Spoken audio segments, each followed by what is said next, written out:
Now turn in your wide line text, that's in section 9, to Mark 1:1. We see the Greek arche tu euangeliou. Let's parse the first word, ke. It's a noun, and if you'll look on page 2-5 in your grammar, you will see a paradigm of this word, arche. And look, the singular nominative is spelled arche, just like we have in our text. So arche is parsed feminine, singular, nominative. Now let's look at the next two words, tu euangeliou. I will tell you that this word is a neuter word. Turn in your grammar to the second declension, neuter, on page 2-8. And look at the singular genitive, tu semeu. See how the words end in u. Now go back to your text of Mark 1:1, and you see tu euangeliou. This word would be parsed neuter, singular, genitive. So far we have arche tu euangeliou, the beginning of the gospel. Remember that one of the ways to get from a Greek genitive into English is to say of something. But I wonder what that of something means. Turn to section 4 in your grammars, to page 4-5, and let's look at the various kinds of genitive functions. We have genitive of source, which tells us that something comes from or has its source or originates in the genitive. We have a genitive of possession, that something belongs to or is the property of somebody. We have a genitive of description, that something is described by the genitive. We have a genitive of separation, that something or someone is separated from the genitive. We have a genitive of kinship or role relationship, that is, someone is related to or is in a role relationship to whatever this word is in the genitive case.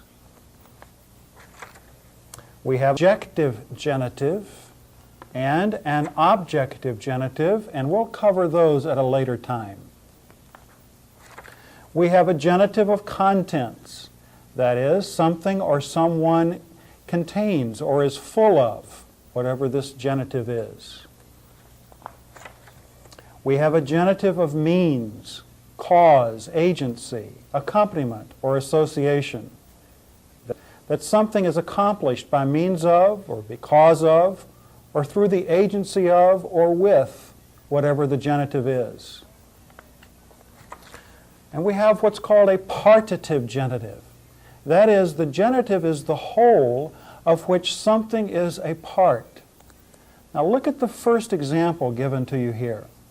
There it is, Mark 1:1, the beginning of the gospel. Of the gospel is telling us the whole of which the beginning is a part.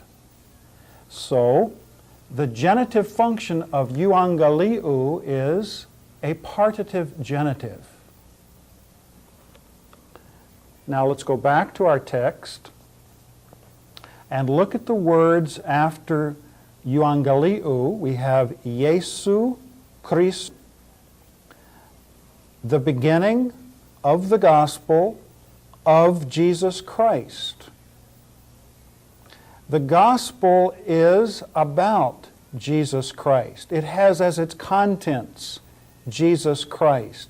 So the genitive function of Iesu Christou, and notice that they are genitive, Iesu Christou ending in the u, those would both be parsed, masculine, singular, genitive. Now let's go back in your text to the genitive function called genitive of contents on page 412. And look at the third example. The beginning of the gospel of Jesus Christ. In other words, the gospel about Jesus Christ. It has as its contents Jesus Christ. So the genitive syntactical function of Jesu Christou in Mark 1:1 would be called a genitive of contents. Now we have the beginning of the gospel of Jesus Christ, where the genitive tu euangeliou of the gospel is partitive genitive, and the genitive Jesu Christou of Jesus Christ is a genitive of contents. Now look at the last two words in that line, huiou, theou. Huiou is a genitive, parsed masculine singular genitive. It means son. Theou is a genitive, masculine singular, and it means of God. Let's look at the expression here, Son of God. What is the genitive of God telling us?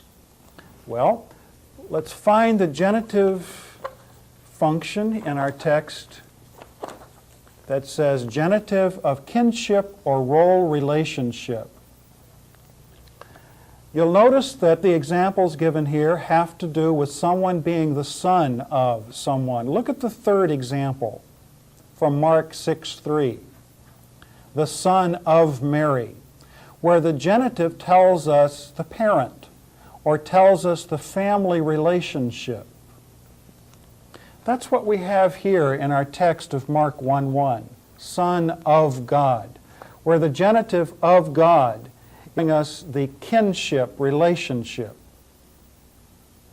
The reason the word son is genitive is that it is in apposition to Jesu Christou, to Jesus Christ. A word which is in apposition to another word is simply further explicating or further explaining it, and it will be found in the same case. If Jesus Christ is dative, then the word son would have been dative. If Jesus Christ had been accusative, then the word son would have been accusative. So the word son is genitive not because of one of the genitive case functions, but simply because it is in apposition to the previous words Jesus Christ and must be found in the same case, that is, the genitive case. Well, let's review what we have. The beginning of the gospel, and of the gospel is a partitive genitive, of Jesus Christ. Of Jesus Christ would be a genitive of contents. Son, which is a word in apposition to Jesus Christ. Of God, and the of God would be a genitive of kinship.